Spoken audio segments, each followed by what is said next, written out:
Hi అండి. Welcome to my channel.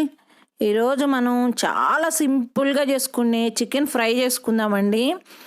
ఇది ఎంత సింపుల్గా చేసుకోవచ్చు అంటే వంట రాని పిల్లలు, కొత్తగా పెళ్ళైన పిల్లలు, మగపిల్లలు ఎవరైనా చేసుకోవచ్చండి. చాలా సింపుల్గా, హడావుడి అస్సలు పడక్కర్లేదు. చాలా టేస్టీగా కూడా ఉంటుందండి. ఇది ఎలా చేయాలో చూపిస్తాను. ఒక గిన్నె తీసుకొని ఒక 1/2 కేజీ చికెన్ని శుభ్రంగా 3-4 సార్లు కడిగేసి నీళ్ళన్నీ వంచి ఒక గిన్నెలో వేసుకోండి. మీ రుచికి సరిపడా సాల్ట్ వేసుకోండి. 1/2 టీ స్పూన్ పసుపు, 1 స్పూన్ కారం వేసుకోండి. మేము కొంచెం స్పైసీగా తింటాం కాబట్టి స్పూన్ వేసాను. మీరు కొంచెం తక్కువ తింటే కొంచెం తక్కువ వేసుకోండి.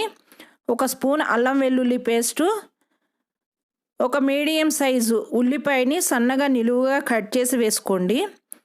ఇవి మొత్తం చికెన్కి పట్టించండి. చక్కగా మసాలాలన్నీ చికెన్కి మొత్తం మ్యారినేట్ చేసేసి పక్కకి పెట్టుకోండి. దీని ఫ్రిడ్జ్ ఉంటే కనుక ఫ్రిడ్జ్లో 1 గంట పెట్టుకోండి, లేదంటే బయటే 1 గంట సేపు పెట్టుకోండి.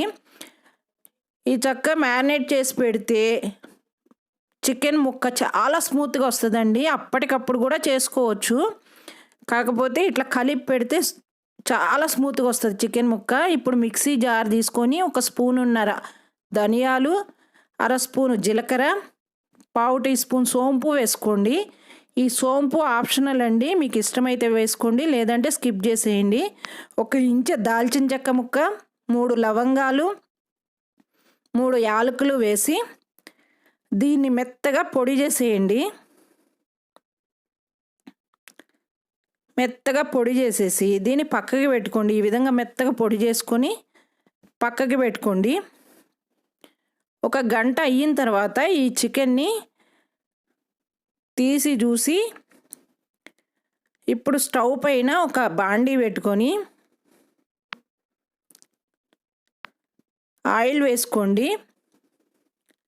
ఒక 2 స్పూన్ల ఆయిల్ వేసుకోండి. 2 స్పూన్లు సరిపోతుందండి. చికెన్ ఫ్రై అంటే కొంచెం ఆయిల్ ఎక్కువే పడుతుంది కాబట్టి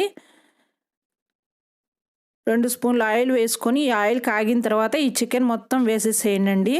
ఉల్లిపాయలు విడిగా ఏమి వేయించక్కర్లేదు, చికెన్లో కలిపిందే సరిపోతుంది. చక్కగా చాలా బాగుంటుందండి ఇట్లా చేస్తే. చాలా సింపుల్గా కూడా చేసుకోవచ్చు. వేసేసి ఒక్కసారి తిప్పి మూత పెట్టేసి చికెన్లో వాటర్ అంతా బయటకు వస్తుందండి. ఒక 5 నిమిషాలు ఆగి చూస్తే ఇదిగో ఈ విధంగా చికెన్లో వాటర్ అంతా బయటకు వస్తుంది. ఈ వాటర్ అంతా డ్రై అయ్యే వరకు చికెన్ని ఫ్రై చేసుకోవాలి. మధ్య మధ్యలో తిప్పుతూనే ఉండండి. చక్కగా అందులో వాటర్ అంతా బయటకు వచ్చే వరకు మూత పెట్టి మధ్య మధ్యలో తిప్పుతూ ఉండండి.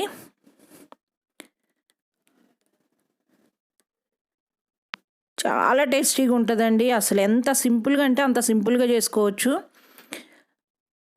ఈ విధంగా వేగిన తర్వాత దీనిలో ఒక 2 పచ్చిమిర్చిని కట్ చేసి వేసుకోండి. ఒక రెమ్మ కరివేపాకు కూడా వేసుకోండి. వేసుకొని దీన్ని చక్కగా ఫ్రై చేయండి. ఈ మొత్తం డ్రై అయ్యే వరకు చక్కగా ఫ్రై చేసుకోండి.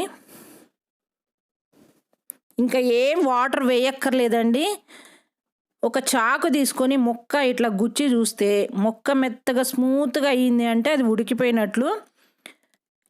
ఈ ఉడికిన తర్వాత మనం పొడి చేసి పెట్టుకున్న మసాలా ఉంది కదా, ఇది వేసేసి దాన్ని ఒకసారి తిప్పుకొని సిమ్లో పెట్టేసి ఒక 10 నిమిషాలు వేగనివ్వండి. మధ్య మధ్యలో తిప్పుకుంటూ లాస్ట్లో కొంచెం కొత్తిమీర జల్లేసి స్టవ్ ఆఫ్ చేసేసి అన్నంలో తిన్నా, చపాతీలో తిన్నా, సాంబార్లో తిన్నా, రసంలో తిన్నా కూడా చాలా బాగుంటుందండి.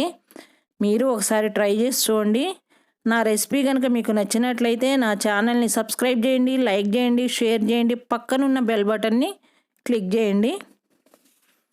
Thank you.